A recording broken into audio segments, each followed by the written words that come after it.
welcome everybody. Welcome to the show. Today we're talking BlueAnon conspiracy because, of course, everything's a conspiracy now, and American politics. Because politics, right? Normally for the this week we've been talking a lot of controversial stuff, but we haven't been cutting over to Rumble. But as this is one of the features of the programs on Fridays, we will be cutting over to Rumble for the segmented portions of the show. So just keep that in mind. I'll rely on the mods to help me keep up with, make sure the links in the chat when we get close to the break. But we'll do all of the odds and ends first, and then we'll go over. Enough about that. This is Council of Future Conflict, episode 398. My name is Scott, and today I've got a great panel. And who knows, we may have some other folks popping in as well. You never know on Fridays. People come out of the woodworks to talk about some of this stuff. So we shall see. Joe, I know you're on the road right now. You want to say hello to the folks? Yeah, I'm, we're running sort of a test this week where I'm going to head up to my parents right now. But if things really happen bad, like, I don't know, a worldwide internet outage like we're seeing this morning, I would leave my house in the city like Ike and Tina and head on up to my parents' place, load up the car with some additional supplies that are there, and then start shooting across the northern tier of the country on US 2. And this time, though, that's kind of the test I'm going to run this weekend, headed out to Montana.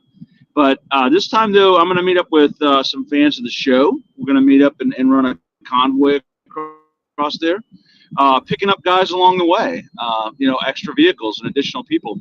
Kind of the way it would really work in real life, right? Coordinating link-ups and hooking up with people. It's kind of a real-world test. It's going to be a good time. It's going to be fun.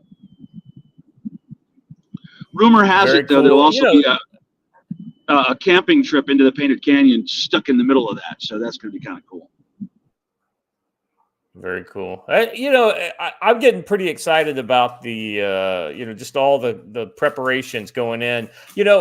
Joe, we haven't finished our introduction, so let's do the introductions first, and then we'll come back around because we have something to share with the folks related to our event. Sean, welcome to the show. Glad you could make it. How you doing, brother? Good morning. I will represent the ghost of Stan and say, why are we on YouTube? So that's been represented and done.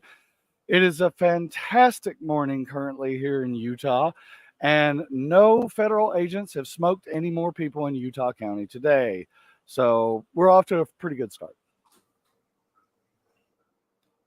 Very good, very good. No federal action is always good federal action. Watcher, how's the Dusty West treating you? Oh, it's good. It's good. It's interesting how a man's opinion of a community changes the more invested in it he gets. I was not a fan of this Dusty Western community. I liked my own Dusty Western community, and this was a little too far northerly for me when I moved here, but god damn if this place hasn't grown on me. Yeah, doing well. Watched being the biggest business mogul in town didn't have anything to do with it. Oh, I'm a tiny fish in a stagnant small pond, but yeah.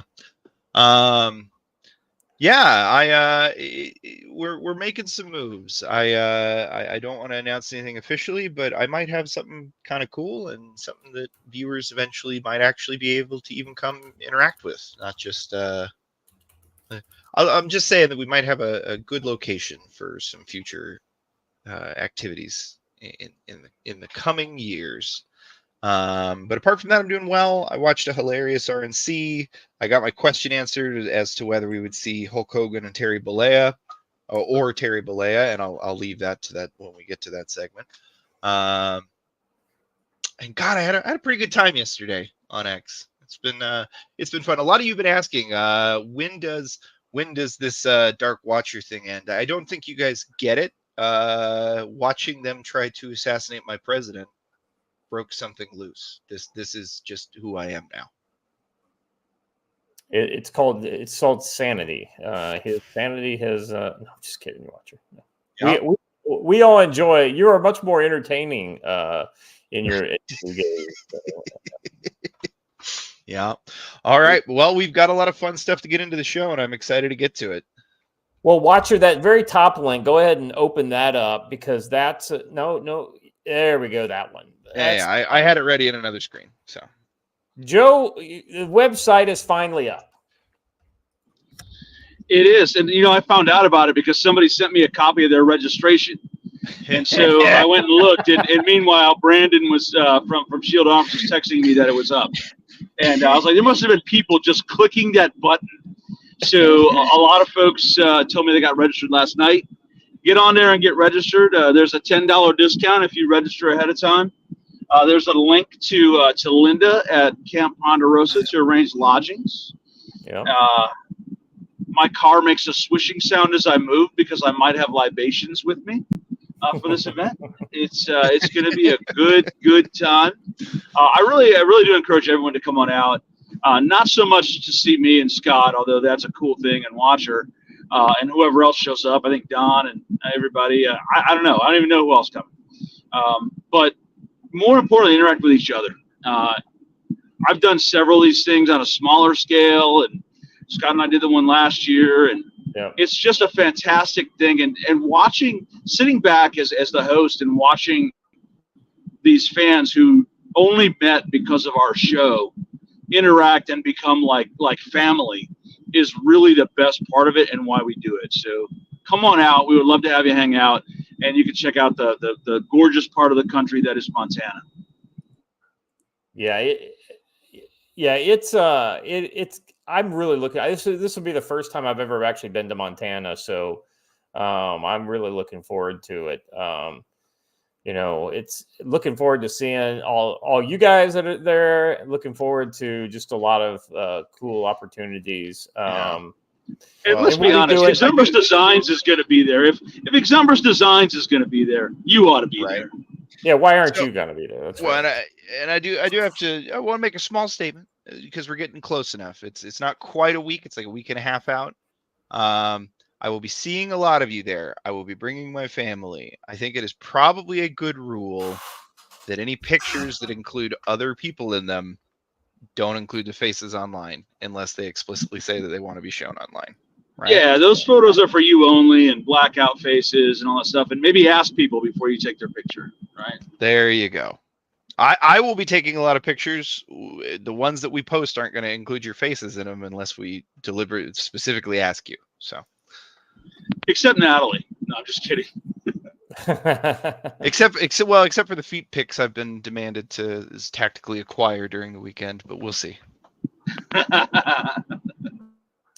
So yeah. Anyway, we've got a great. Let's you know what? Let's go through the because we actually have like the flyer here, and so we've got a kind of a breakout by the days.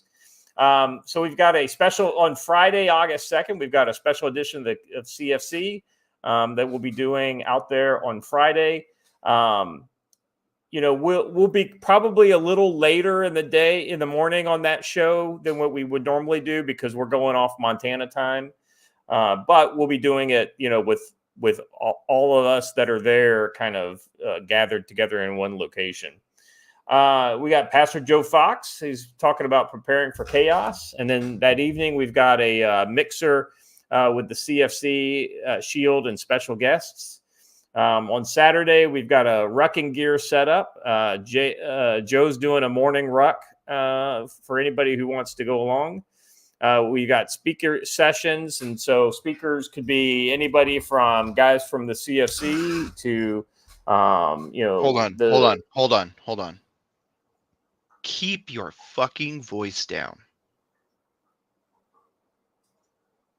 Go ahead. Anyway, after I was so rudely interrupted, that couldn't wait, I guess. No, it's important. Security. It absolutely is not important.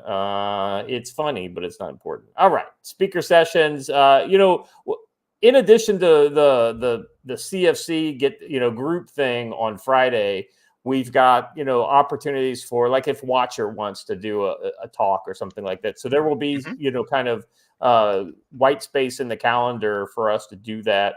And we're actually, still. Scott, can we get who's going to be in these gear demos? I know that Joe has a pretty good link on who's going to be there.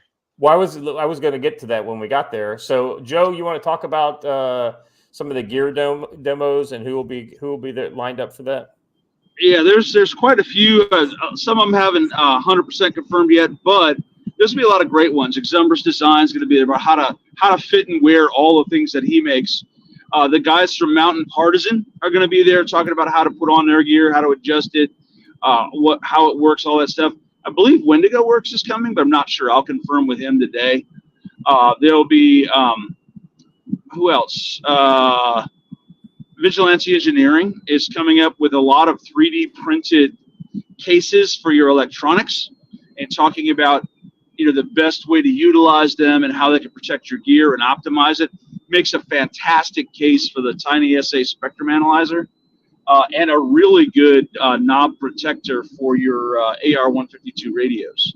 So a lot of different cool people. There'll be a whole bunch more. I'm driving on the list in front of me, but trust me when I say it's going to be pretty epic. If you follow Father Abraham on Twitter, he's going to be there, and that's just a unique dude, and he's going to give a talk, and great guy to talk to. 223 Preparedness will come out and give some discussions about medical training and things like that. A lot of great stuff planned. And for those who don't know, Pastor Joe Fox is the founder of Viking Preparedness, kind of a massive YouTube channel. Great dude. So, yeah, and on Sunday we've got the Sunday prayer.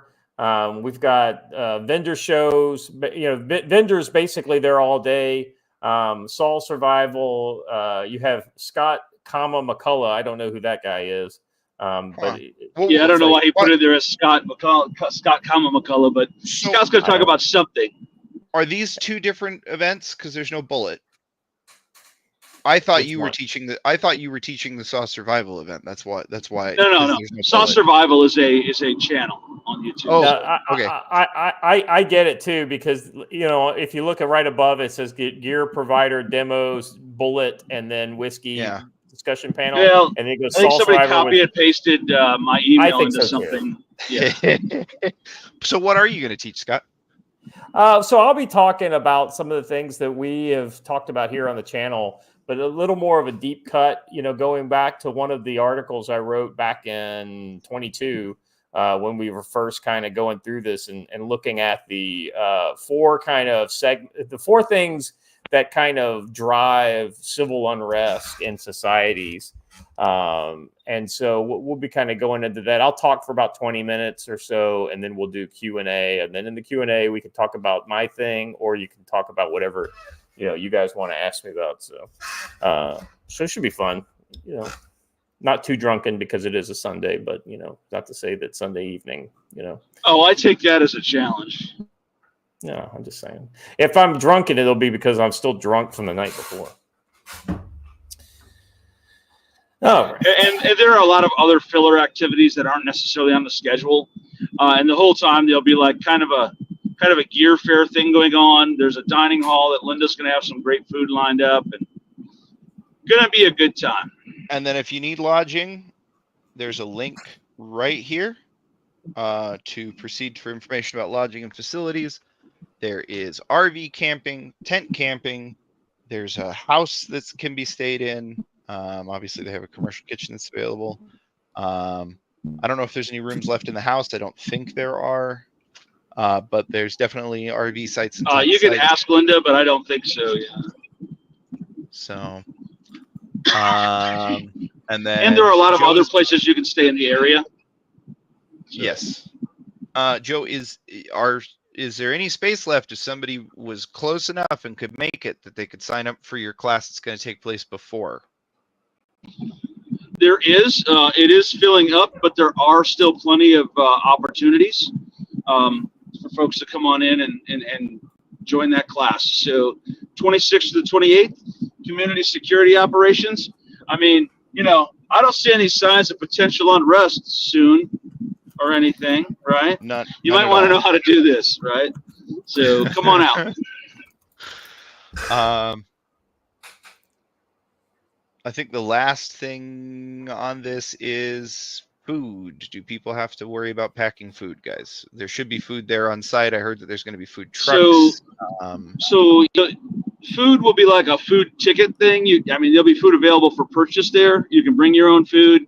I will warn you this: the site is pretty remote, and the nearest bar does not take anything but cash, and it's about 25 minutes away.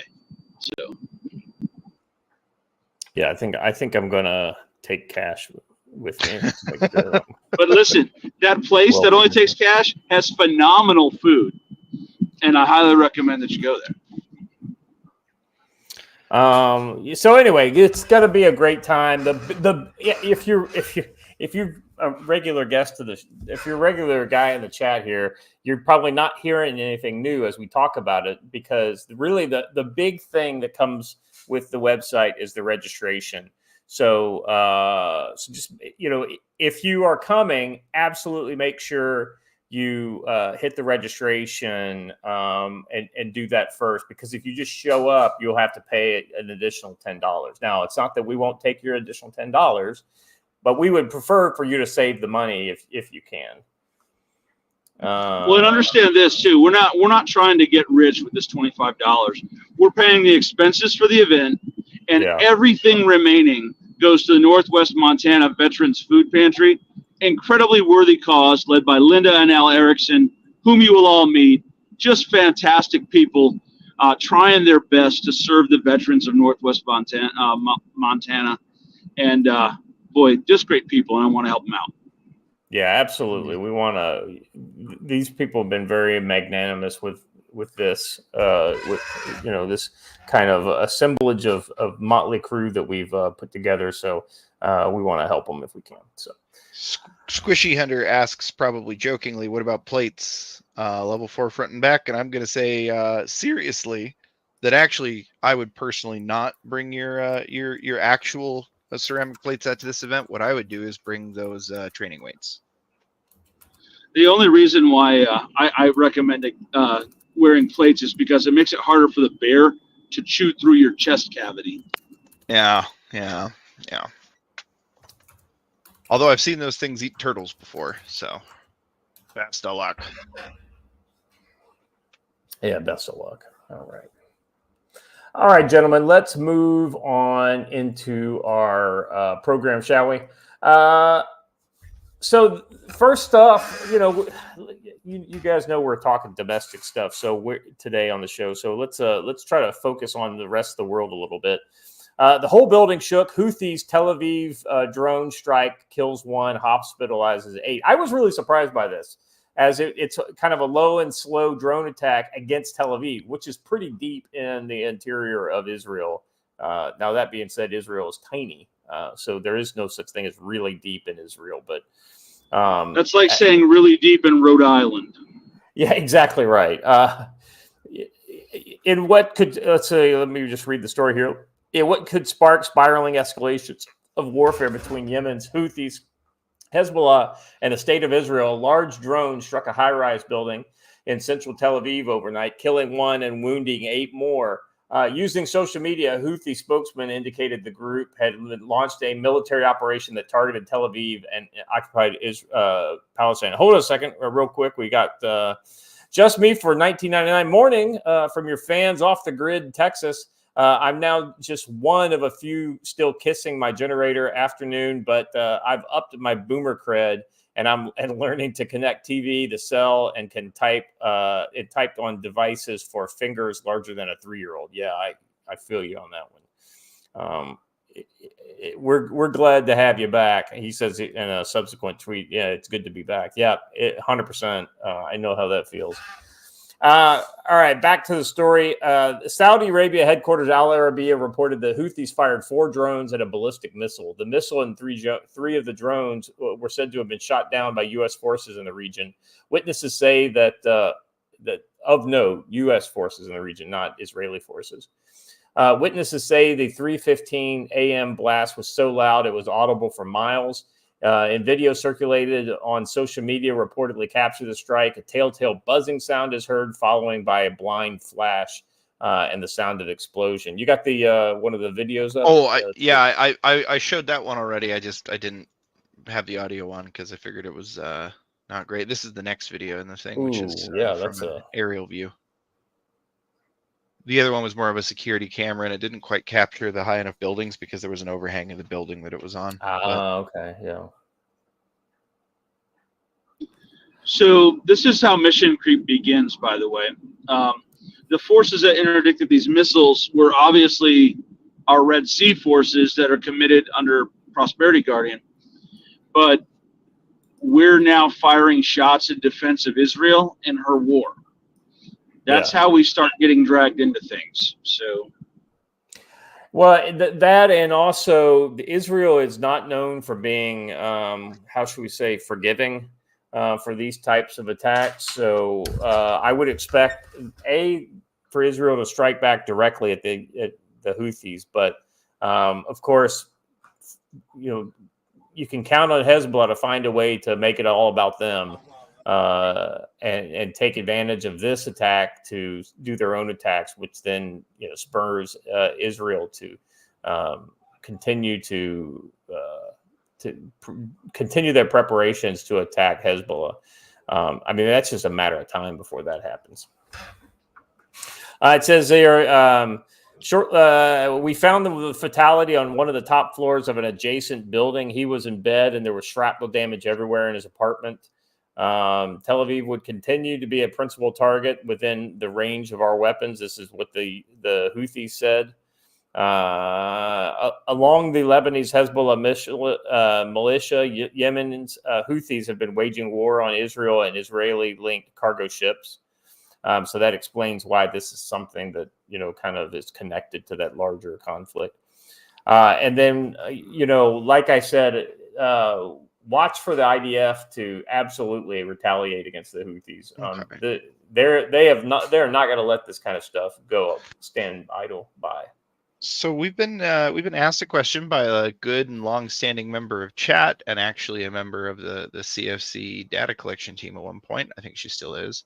Diatica asks, "I'm unclear why our forces are in the region." Well, unfortunately, this is one of those things where I can answer it pretty simply if I pull up a map. So give me just 2 seconds. Well, it's one word: energy. Well, no, that's true, kind of, but also transportation. We're in this region because you're talking about shipping and things like that. I am, and specifically, these are one of our only allies in the area where this canal is, that transports roughly, I think, a quarter of the entire global economy on a daily basis.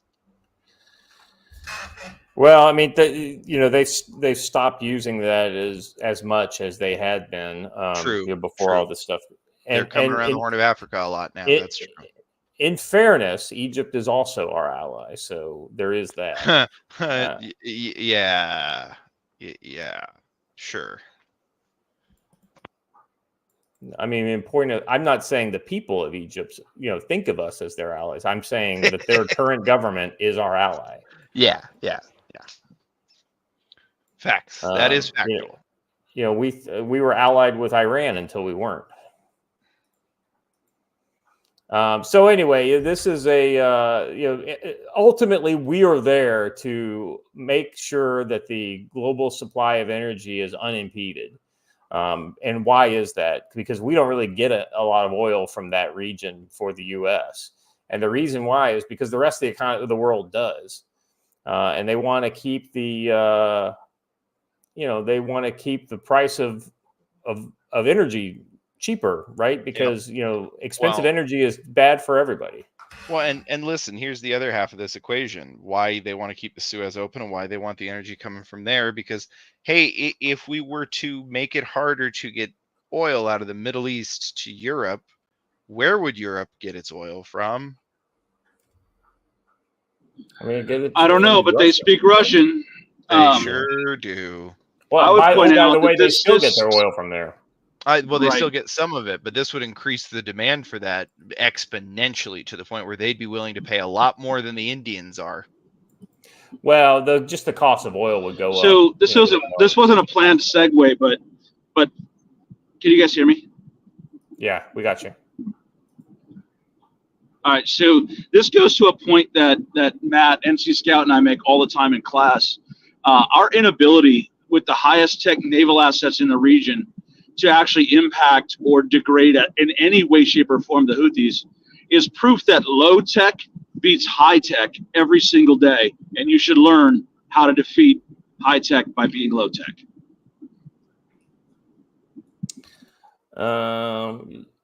Yeah, I think that's a. I mean, in low tech is within your reach. High tech, most oftentimes, is inherently expensive. Well, I mean, everyone wants to get the latest gadget or the coolest drone or some sort of anti-thermal technology. Bro, learn light infantry skill. It'll win every time.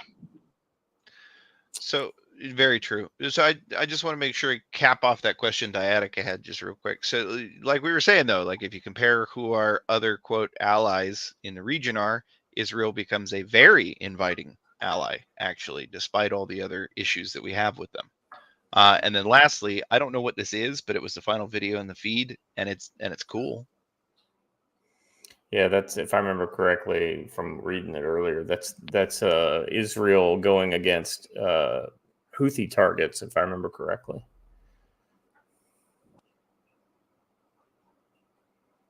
I don't read Hebrew there, so. Anyway, so interesting developments in that neck of the woods. So we'll keep our eyes on that, and as always, keep you guys up to date. Moving on to our next one. We talk China here pretty frequently. We had there was a rumor that Xi had a stroke. I think we can now put that one to bed as a rumor and not fact. He has continued on with this. China's third plenum concludes. Here are the major takeaways as China slides into history's garbage time. Which I think is kind of an interesting, it's a moniker that's kind of come out in China after the COVID kind of lockdowns. So I'll read this first paragraph and then I'll just kind of hit the high points after that. While a far cry from the market moving event that it used to be in just a few years ago when it promised to unleash a fire hose of inflationary stimulus liquidity, the third Chinese plenum, which sets out the country's economic priorities for the next 5 years, concluded on Thursday and delivered some newsworthy developments. Most notably, that Xi Jinping vowed to deepen reform and resolve the risks of mounting real estate and local government debt, as well as make high-quality development the guiding force of the world's number 2 economy.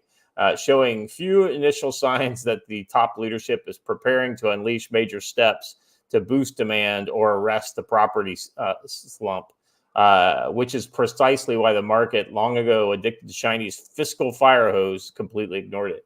I wonder, Watcher, if this means that we can say goodbye to tofu drag and usher in an era of high quality standards. And oh, wait a second, that's just. China doesn't know how to do high quality. That's true. I was going to say that the very sad thing is there is no way under the Chinese system to not get tofu drag without overpaying by insane amounts. It is a function of the way their economy works. Well, right. Yes. Well, and their government specifically, and it's not something that can be fixed without literally you can't fix these construction problems without overhauling the entire government, because you can put construction things in place, but you're still relying on the local cadres in order to enforce it, who are all. I'll take it one step further than that, Watcher. Is you can't change the construction standards without changing the culture. Of correct. China. That's that you're right. You nailed it right on the head there. Actually, way better than I did. Correct. I mean, it's so funny when these kind of, when we talk about things like systemic racism and all that kind of stuff, what people are really talking about are flaws in the culture, right? And this is a systemic problem in Chinese culture that, if you look at Taiwan's culture has deviated enough, right? Because what essentially you have in China now is China culture plus communist culture, right? And then there are two basically toxic stews mixing together to make something inevitably much worse than the sum of its parts. Very correct. We have another question from Diatica. She says, well, kind of a statement. She says, I've still seen no confirmation one way or the other about rumors of Xi having a stroke, and that's why we haven't reported on it. Yeah, I mean, it's just one of those kind of news reports that was hot for about a 6-hour period. What was it, Wednesday? But then nothing further was heard. And then Xi made public appearances in China. I'll point out that Vladimir Putin has died like 6 times since the beginning of the Russo-Ukrainian war, right? Yeah. Welcome, Stan. Yeah, Stan, welcome. How are you doing? Well, thanks. How are you all? We're just talking about the old Chinese third plenum. They're going to fix all their problems and thus fix all of our problems for us. Yeah, don't take it lightly. I mean, the chances are that they've got a more linear path than we do. So. Well, they've actually got a run up, that's actually taking them potentially to a place where they actually want to go. Whereas we're in the position of, God forbid we don't get Donald Trump in, we're on either a path down or one where we're going to have to arrest it and go the opposite direction of where we're going. They're at least heading in the direction they want to be heading, it sounds like. That sounds familiar. The latter part sounds familiar. So let me just kind of get back to this. As Bloomberg reports, the ruling Communist Party signaled China will stay on course with Xi's plan to use advanced manufacturing to generate growth in a vaguely worded statement. Shocking. Thursday, marking the close of the twice-decade conclave that's often heralded major policy shifts, but not this time. This is just one of those kind of things. I think Xi's kind of got his country going in the direction he wants, and he just wants to keep it going that way. That's why the whole. Go ahead, Sam. No, and you continue to see the purge of unreliable party members, particularly in the defense complex. So he's got a good grip on things, it would appear. And yeah, it's not perfect, but it is what it is. I think those of us in the West who continue to sort of say, I know I am, but so are you, in terms of being a mess and this and that and everything else, really sort of miss the point. And that is, there's a national will in China that we are just now reawakening here, given the events of the last week. And where half of the national will in this country region too is Sodom and Gomorrah. Mm-hmm. And that doesn't exist in China. They got a lot of problems, but they don't have that. Okay. There's no self-harm doctrine in China, whether you're a member of the party or not. There's no trans activism in schools there? Yeah. No, I don't think so, Joe. I don't think. Pretty sure that legitimately, if you tried to do that there, they'd take you out in the street and beat you. But despite the fact that the trans activism is non-existent, the California law where the state actually has the ability to separate you from your child via the indoctrination in school is very much like what you would see in the CCP. Yeah, that though is on the basis in the CCP of your political unreliability. Here, it's a function of just trying to separate parents from their duty with respect to their children. So I'm not making apologies for any of it, and I'm condemning the thing that's going on in China. But let's understand the root motives behind a lot of this stuff, and at least you can begin to sort of separate out facts from fiction. So. And ironically, they both lead to the same place, right? They both get you to the same place. Yeah, my only point here, guys, is the reliance on Schadenfreude as it relates to the Chinese situation is a dead end. That's all I'm saying. So You can say what you want. They've got umpty banks that are in trouble in a real estate crisis. We've been there before ourselves. We beat them to it, and we managed it. So I suspect they will as well. The thing to keep your eye on is, what are they going to do? What are they going to do from a posture perspective as it relates to this brewing conflict in the South China Sea and elsewhere? And I notice that we don't really talk about the fact that they're still shipping fentanyl into the United States. And we haven't done anything about it. Tucker Carlson, I think, addressed that last night at the RNC. We've lost more people to fentanyl than we did in World War II. So think about that. Yeah, that is a shocking statistic. And every year we lose basically 2 Vietnams worth of dead. That's right. To fentanyl. That's right. But we need to control the guns, you guys. Yeah, of course. All right. I just want to go play golf with Kai Trump. That's all I know. I know she seems like she can crush it. Is what she looks like. Yeah. And I don't play golf anymore, so that ought to. I gave it up in 2004, so that ought to tell you something. It was funny. It was funny to hear Don Jr. talking about the fact that there's all these young men swarming around her at the convention. It's like, hey, back off, sort of thing. So, yeah, I mean, let's be honest. The funny father's duty is never done, apparently. So. Well, it struck me that when I realized she's the same age as my daughter, so but she comported herself well, and gave us a different side of Donald Trump, and I think that's actually we're going to talk more about the RNC, but I think just kind of bringing her up, I think that's one of the things that they've consistently done is showed different sides of Donald Trump that we haven't really seen before. Even Dana. Speech was about the man he knows and not the promises and all that kind of stuff. All right, let's move on. Real quick before we move on to the largest IT outage in history, just to catch up, Stan, we already showed the website. Anything you want to talk about with the event on the 2nd, 3rd, and 4th before we get too further down the rabbit hole? If you can make it, it's going to be a blast. It's going to be warm. I'll tell you that. That week will probably be warm by Montana standards. From some of you coming from elsewhere in the country, you won't miss a beat. I'm amazed at my colleagues here who 88 and no humidity, and you think they're going to fall over dead. But that's a whole different discussion.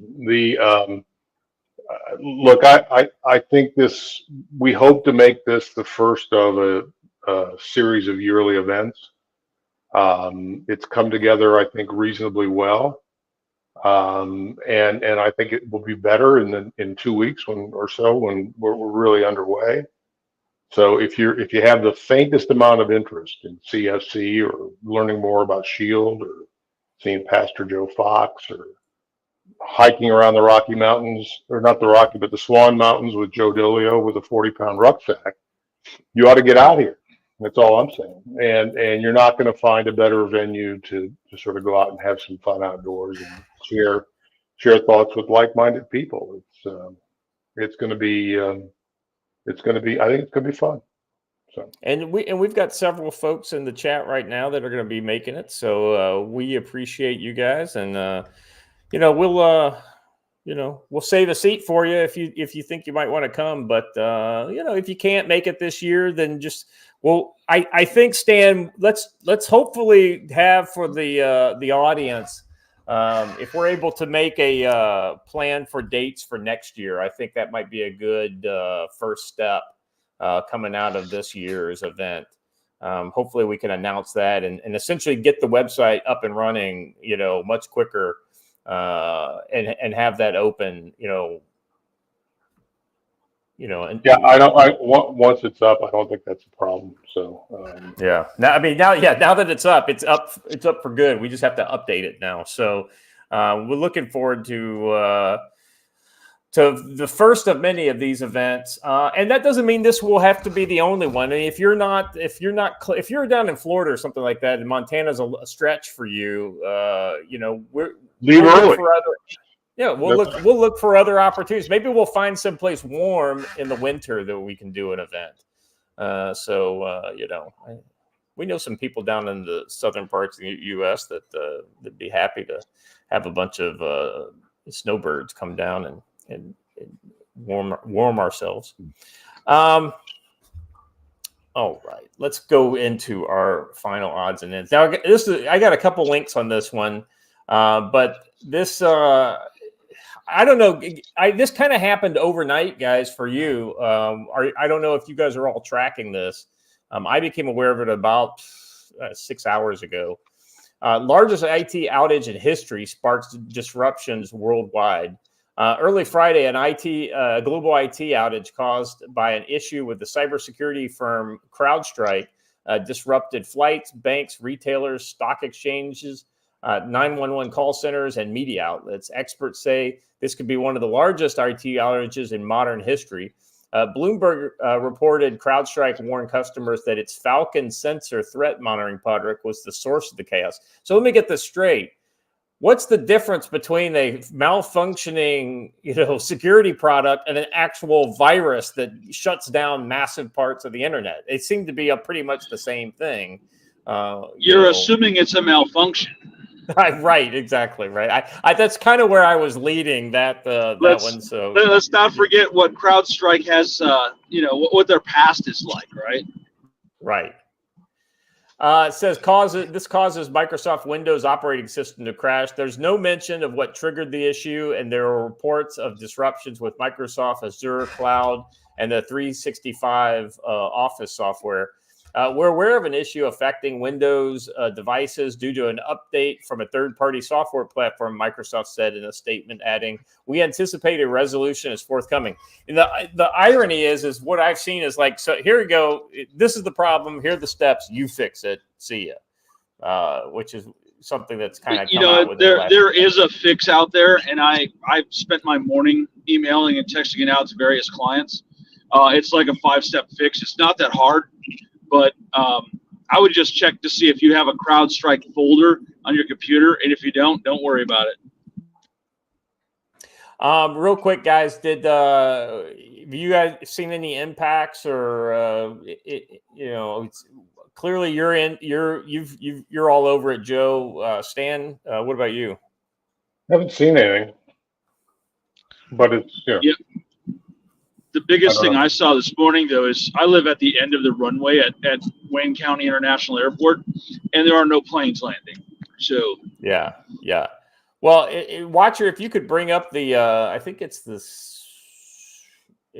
second one there, the second link. I'm sorry, on the show notes. Oh, yes. Hold on. Yeah. So this is speaking of planes. This is nope. That's the third right one. Link. Yeah. Hold on, I might not have it. Let me grab it.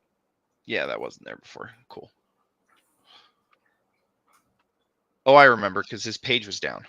Okay. Yeah. So this is it goes from this to CrowdStrike, and no crowd during the CrowdStrike.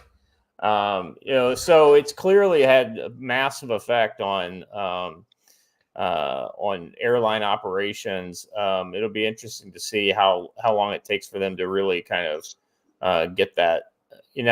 The interesting thing is if you notice that you can see the kind of daylight period go over, and so sure, there's less flights at night, but not like that. And if you notice at the very end, it gets light again, and you essentially still have a very thin amount of. Yeah, it's a thin amount of air traffic. So I'm sure some of these aviation providers are not affected by this the same. So it's probably unequal distribution, but still, definitely. No, it looks pretty even, and I'll be honest. If I were to guess after looking at what they're saying is down, I bet it's something stupid. And by something stupid, I mean something literally as stupid as, hey, the system that checks in passengers is down, or hey, the system that lets us check off that our system has that the plane's been serviced, it's down. So the CrowdStrike CEO George Kurtz posted on X that the company is actively working with customers impacted by a defect found in a single content update for Windows hosts. Mac and Linux hosts are not impacted. This is not a security incident or a cyber attack. The issue has been identified, isolated, and fix has been deployed. He added, we further recommend organizations ensure they're communicating with CrowdStrike representatives through official channels. Our team is fully mobilized to ensure the threat, the security and stability of CrowdStrike customers. Oh, yeah. They're up now, I should add, but. Summer intern. I mean, well, you just real quick. This is the current map. Yeah, it's working now, but that wasn't the case earlier. Stan, real quick. I mean, when you have these kind of global systemic events, I mean, what's the damage to the economy for something like this? I mean, it's got to be in the freaking billions. Yeah. Well, I don't know how much ticket revenue was lost, or whatever, because airlines are pretty hardened against that. But yeah, it's disruptive. There's no question about it. And so this is the world we live in. So now let's put AI on top of this and see how it goes. Exactly right. Oh my gosh. Well, I have heard a theory about what may have caused this. Oh, do tell. Well, I mean, you have it here in the notes, I believe. Oh, yes. So I like this one. This is and here's where you can shut down the computers worldwide. This is what the student is telling Putin and Medvedev. I also think that this first one is piquant. Hack the planet. Notice his Nintendo Power Glove. I did not know that's what that was. Yeah, it's anyhow. The fragility, look, the more complex the system, the simpler it is to disrupt it. This goes back to Star Wars, and it remains true. So the more complex we continue to make things, the easier it is to disrupt it and create black swan events. Yeah, I'll tell you. A great episode of the Privy Council where we talked about fat tails to the Taiwan Straits. And it also reminds me of a Tom Clancy novel where one guy altered one line of code, brought down the entire financial system, right? Yeah. It's that easy. Yeah. The issue with respect to CLS that we talked about on that Taiwan Straits discussion has not been addressed. Just saying. Listen, as long as we're talking about the ability to shut down shipping and logistics, when is it going to be an appropriate time to talk about the fact that just-in-time logistics needs to be utterly done away with and killed off? It's proven that it cannot be trusted for anything. It is a national security threat, and we can no longer allow it to rule our lives. Well, it depends, right? If it's for candy bars at Walmart, okay, I got it, right? Especially, shelf-sensitive things. Look, but when it's for tools to make sure that. I'll give you a thing. I ran a restaurant when the pandemic started, and we needed flour. And the flour that we got, our customers were only happy if we got the very nice, super fancy Italian stuff, and that got shipped over. And do you know what happened the very first week of the pandemic? That stuff shot up in price by 800%. If I could even get it, ever. Well, Stan, you want to explain real quick why just in time became a thing, kind of because of the whole they didn't want to sink all their money into inventory on the shelves. I mean, yeah, the notion behind it is not adverse, but it's your ability to practice it in an increasingly complex supply chain just makes you vulnerable, right? And I'll tell you where you're seeing that in a manner that impacts conflict in Ukraine and other places is ammunition supply chains in particular, and the reliance on foreign sources for everything from nitrocellulose to nitroglycerin to single and double base powder and brass and all that sort of stuff.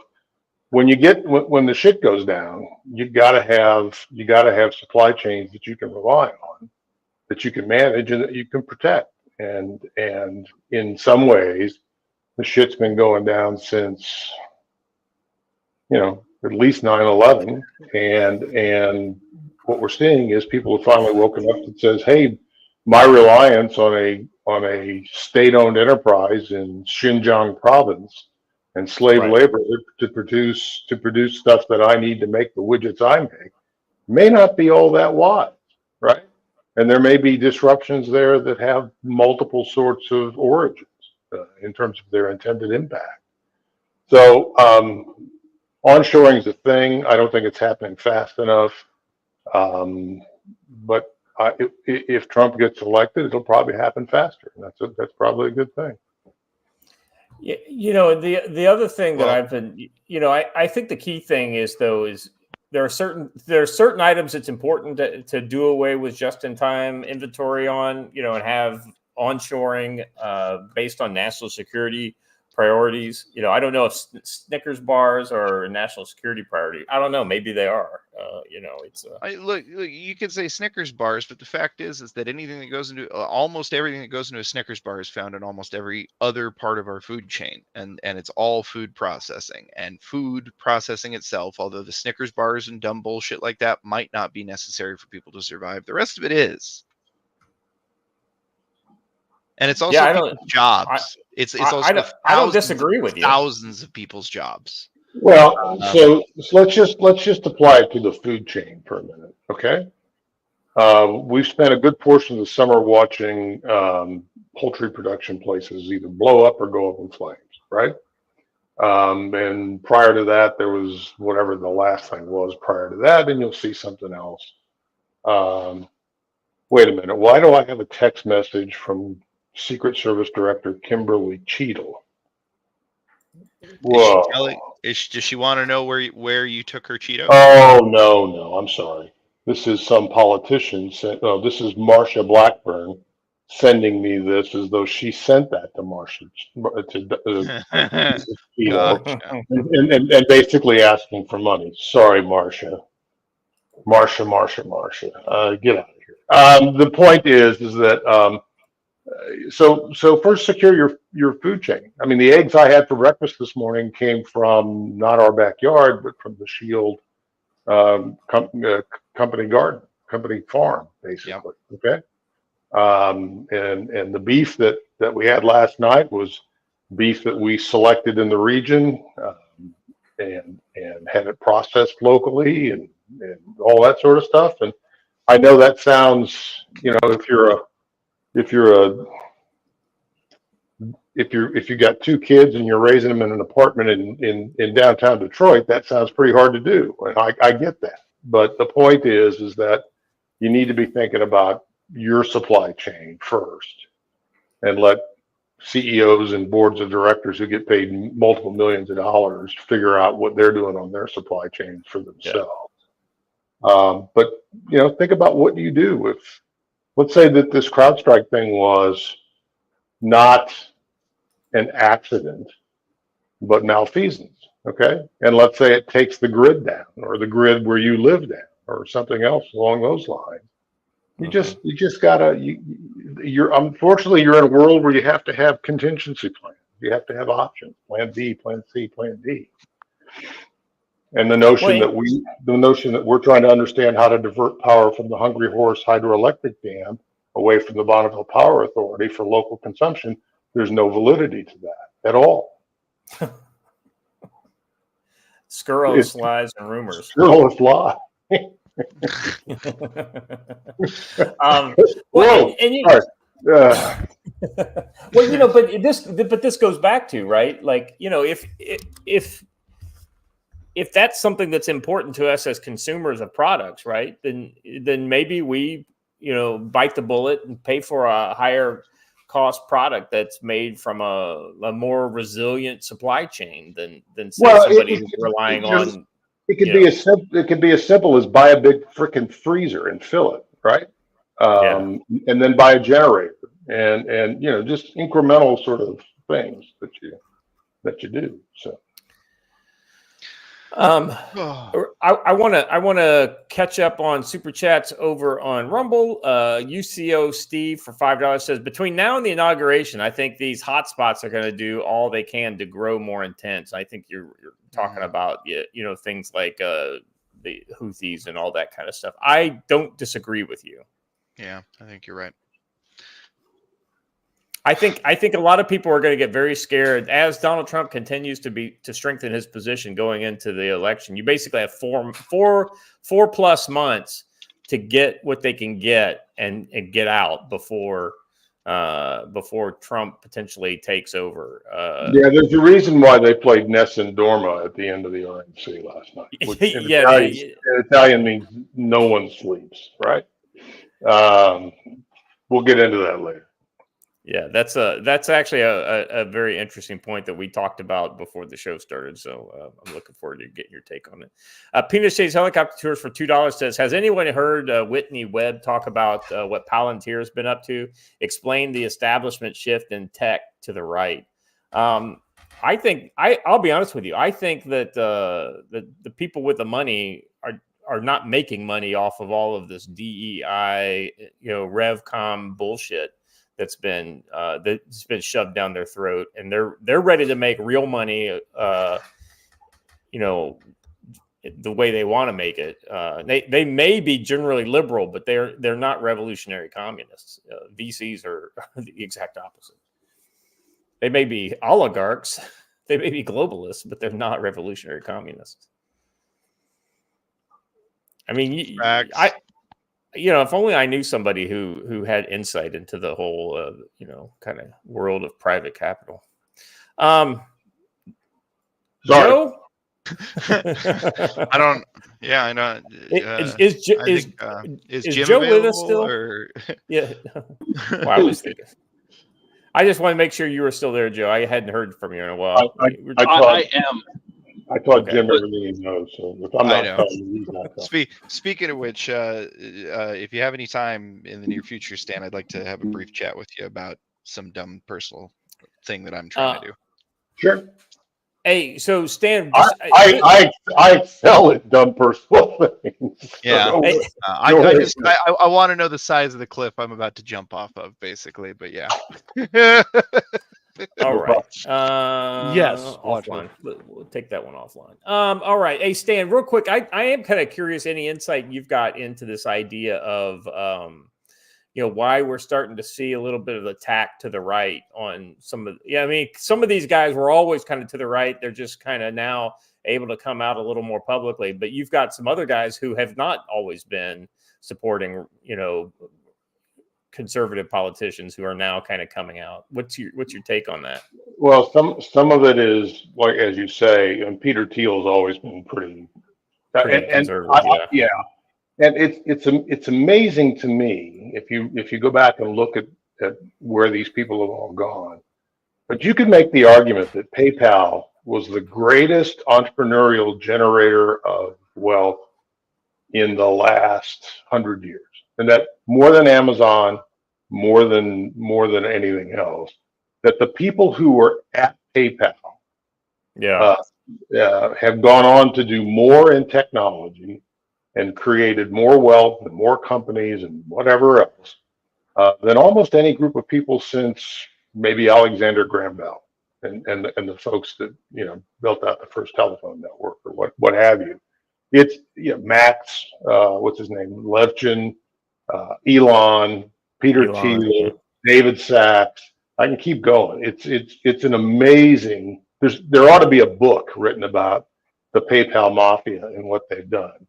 That's a note to Mike Bennett in his next romance novel. The point is that it's those folks, while they may harbor certain desires or tendencies, also are political economic realists, and particularly in their instance, they live in this bubble in Silicon Valley. But all it takes is a drive into San Francisco or down to LA to see that the empire is crumbling and it's unsustainable. And so, yeah, they're going to move. They're going to move to the extent they can. And now that nobody's going to sanction anybody for taking shots at either Kamala, that's a bad choice of words, criticizing either Kamala or Biden, they're free to move. They're free to move, right? So there's nobody that can act as an enforcer in democratic politics, either at the state level or the municipal levels in California writ large and the Democratic Party nationwide, because Barack doesn't want to get his hands dirty. Big Mike can't say anything because he'll get outed.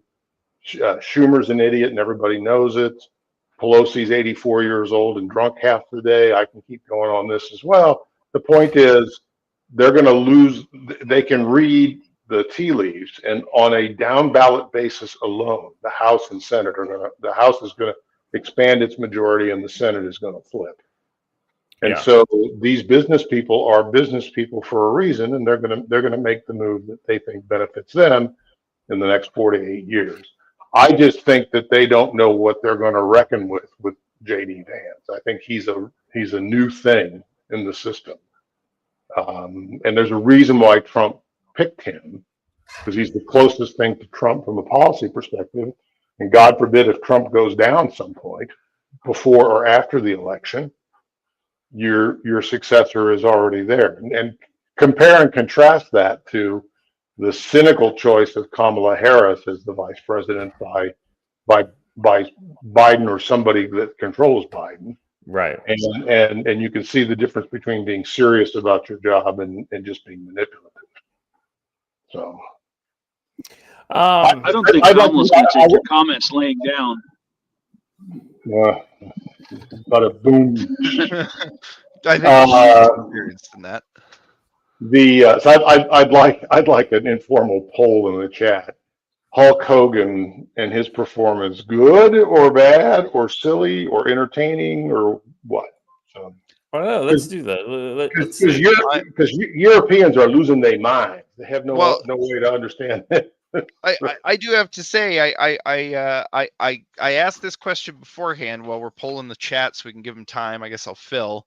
The question I had about Hulk Hogan was, are we going to get Hulk Hogan or are we going to get Terry Bollea? And we got Terry Bollea. Well, we got a little bit of both. We got a sampler, brother. Yeah. I think he was pretty tough. But no, I think he was good, but I actually brought that up for a reason, not just because it was funny, but specifically because Terry came out and said, "Hey, I as an entertainer have tried to avoid politics for my entire career," and that changed on July 15th. Yeah, last Saturday. So we're gonna go good. So Watcher though, bad or ugly. Listen. So Watcher, I don't necessarily judge that as a bad thing. He's owning up to where he screwed up and saying, "Look, reality is different now." Yeah, I didn't say it was a bad thing. Okay, fair enough. Yeah, no, I thought that was it was an interesting thing, but yeah. Well, I think it's indicative where a lot of people are, right? Well, yes, but I have a question about some of this. Like, I know that Hulk Hogan and Trump have a relationship side, so this might be coming out of nowhere. But I've heard the question asked: was Hulk Hogan there as the unofficial representative of Peter Thiel? No. Well, yeah, they are connected. No. Well, that's just because of Gawker. But the point is, if you're looking for the straight line, JD Vance is there as the official representative of Peter Thiel. Right. Well, yes, but what I'm saying is, people were asking, is that why we got Hulk Hogan? Is because Peter Thiel is on board now? Well, no, I think Hulk Hogan goes back to Trump prior to Peter Thiel. There's pictures of them in the 90s, where they did WrestleMania at the Trump, where's in Jersey, in Atlantic City, at the Taj Mahal or whatever.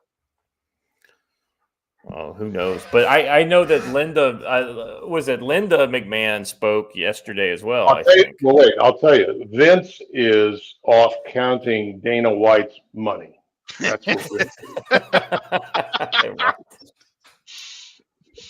is. Joe says he's got to take off for a few. All right, we'll see him. Sounds back like here he will be back though in a bit.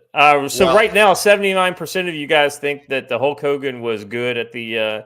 3% say bad and 18% say ugly. So yeah, that's probably accurate. I think it's fine. I mean, I think he aged gracefully. Honestly, who knew that the Republican Party would be the fun party this year, right?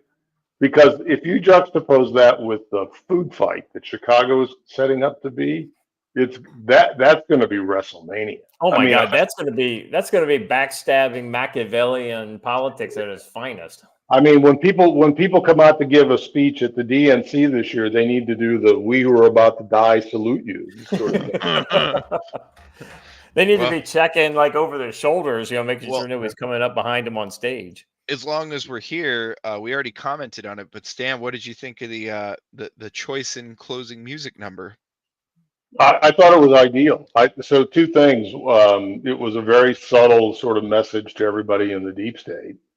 And you've seen probably comments on X about the fact that that's the thing that was the closeout song at Sum of All Fears.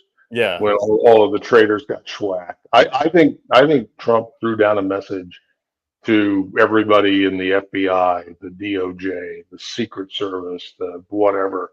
What are we up to now? At least 2 shooters at this point. I think I still look for Mike Flynn to have a mandate in this process. Just to, they're going to give him a badge and a horse, and he's going to be a Texas Ranger and bring back people to hang. So we shall see. And I think Peter Navarro is going to be riding shotgun with him. Peter Navarro is pissed. Yeah, he has every right to be. He absolutely does. And wait till Bannon gets out, either by the end of his sentence or commutation by Trump. When Bannon's loose, it's going to be really interesting. I have a question, because they revoked the authority of that council was revoked. So all of the subpoenas got revoked. How is he still in jail? I don't know. I don't know the answer. I haven't spent enough time to create a linear answer for you there, but it's an excellent question. It really is. We should get Sean on to explain it sometime. Well, for those of us who had to be in bed before the end of the thing, what was the song? Nessun Dorma, opera song. Well, we're gonna cover that in the second segment in the Rumble portion of the show. So we'll play the clip and I think. Speaking of which, now is the time. Now is the time that if you are if you are watching us on YouTube, we appreciate that. But that being said, we're done with YouTube for today. So we will be transitioning all of the YouTubers over to Rumble. If you would make that move now, if you are a mod, please. Yep, there we go. Stormy has shared the link. There's the link for you. Go ahead and move over, and Watcher, go ahead and play that catchy music. Oh, I wasn't quite ready yet. I thought you were going to go a little longer, but yeah. Bye, guys. Let's go ahead. Let's go for it. See you, Don Geno's. 2, 0, 1, 1. It's 11:59 America. Free America. This is Uncle Sam with music and after until dawn. Right now, I've got a few words for some of our brothers and sisters in the occupied zone.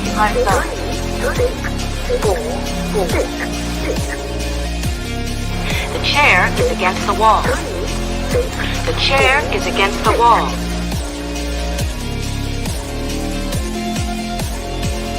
John has a long mustache. John has a long mustache.